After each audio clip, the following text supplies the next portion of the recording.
So this is the most likely situation that you will be offering sajda sahu in. There could also be other situations, like, let me give you an example. You could be performing the Maghrib Salah. Okay? You perform 2 rakat of Maghrib, and then you are supposed to sit after the second rakat, and you offer the tashahhud when you're in the sitting position. You forget that you need to sit. Okay? So you remember suddenly that, no, I almost forgot to sit, but you didn't stand up. Okay? So as long as you didn't move towards the standing position, everything is fine. You don't need to do anything. If you're in a situation where you then start to stand, okay, but you don't reach the standing position.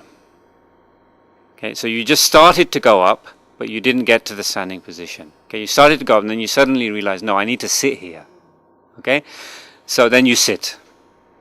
Okay, you sit, you perform the tashahhud, you perform the rest of the salah as you normally do, and then at the end you perform the sajda sahu. That's because you started to go up. Okay.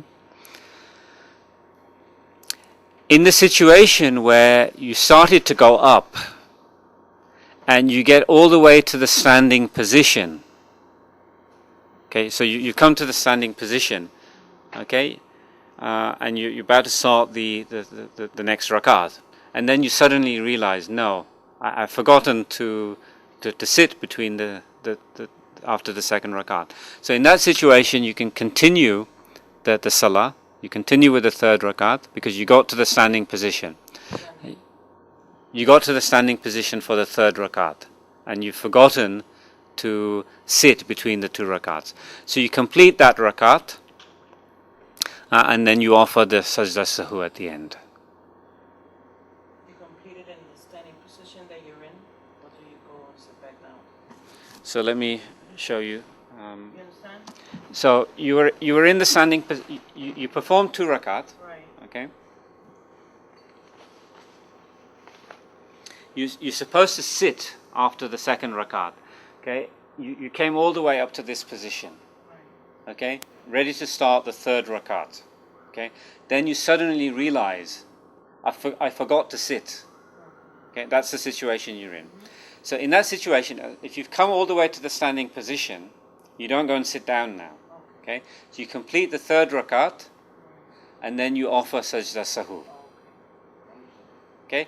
If, however, okay, you did the second rakat, okay, you forgot to sit, you came up, let's say you came up to here. Okay, suddenly realize, okay, I've forgotten to sit down. Okay, you perform the tashahhud. You stand up for the third rakat, complete the third rakat, and then you offer sajda sahu. But if you came all the way up to here, then you continue. Okay?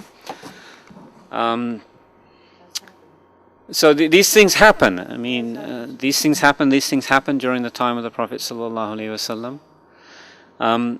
Now you can be in a situation where, let's say you are, I'll give you a few more examples. You're praying Asr. Okay? After 2 rakat, okay, and this happened during the time of the Prophet sallallahu alaihi wasallam. Okay, so he prayed 2 rakat, and then he gave salam. Okay, so he'd forgotten that it was a 4 rakat prayer, or he thought he was in the 4th rakat. So in this situation, there's a hadith where one of the companions of the Prophet ﷺ, he came to him, and he reminded him, okay, in this situation, you only played 2 rakat. Okay, so the Prophet ﷺ, he asked, in the hadith says, he asked other companions, is this true? And they said yes. So then he completed 2 more rakat, and then offered the sajda sahu. Okay? You don't have to pray the whole thing again? So in that situation, the Prophet ﷺ in the hadith tells us that he completed 2 more rakat and then offered the sajda sahu. So these are some examples of when sajda sahu is offered. I mean, it can get quite complicated in terms of what to do in what situation. I don't want to go through every single situation, but I think it's important to emphasize these few examples. And the example that really I think happens the most often is this situation: have I read 2 rakat or 3 rakat? Have I read 3 rakat or 4 rakat? Losing count of the number of rakat is probably the most common situation where sajda sahu becomes necessary. So that's the one I would really like people to probably focus on the most. I want to come back just to the situation where you're praying behind an imam. Okay, so you're doing a congregational prayer with the imam. So in that situation, assuming that you began the salah with the imam or in the first rakat, okay, then you follow exactly as he did. Okay, so you're praying with the imam. You join the rakat, you join the prayer either at the beginning or during the first rakat. You get the first rakat. And then in that situation, you just do exactly what the imam does. Okay? Now, if you're joining a prayer with the congregation, and let's say you join the prayer, let's say it's Salatul Zohar. Okay, Zohar is 4 rakat. Okay? You join the prayer in the 3rd rakat. Okay? And the imam does sajda sahu. Okay, so he does. So when he does Assalamu alaikum wa rahmatullah. Okay, normally in that situation, what are you going to do?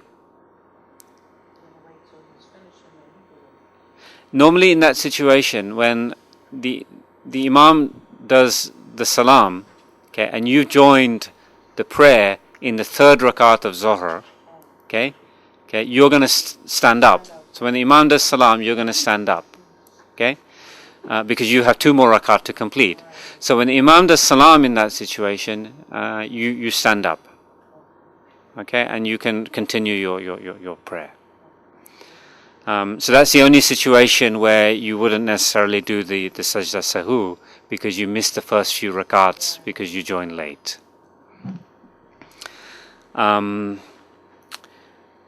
Any other situations I should mention, Brother Sagir? Right? If you get to the second one, if you miss part of the second one, then you have to stand up and finish. Yeah, so the procedure for what to do when you arrive late for the congregation prayer, we covered this, I think, maybe last time or the time before. But briefly, if you arrive after the ruku, then you have missed that rakat. Okay, so if you don't get a portion of the ruku, then you've missed that rakat. Okay, if you get a portion of the ruku, then you've got that rakat. And then you have to pray the 4. So if you are praying Zohar, Right. and you miss the first 2 rakat, then after the imam does salam, then you stand up and you make the 2 rakat that you missed on your own. Okay? So those are the basics of sajda sahu. I mean, we can go into a lot more different and complex situations, but those are the ones I think are the most important, really, to be aware of. Anything you want to emphasize here, Brother Sagir? Okay. So any questions on that?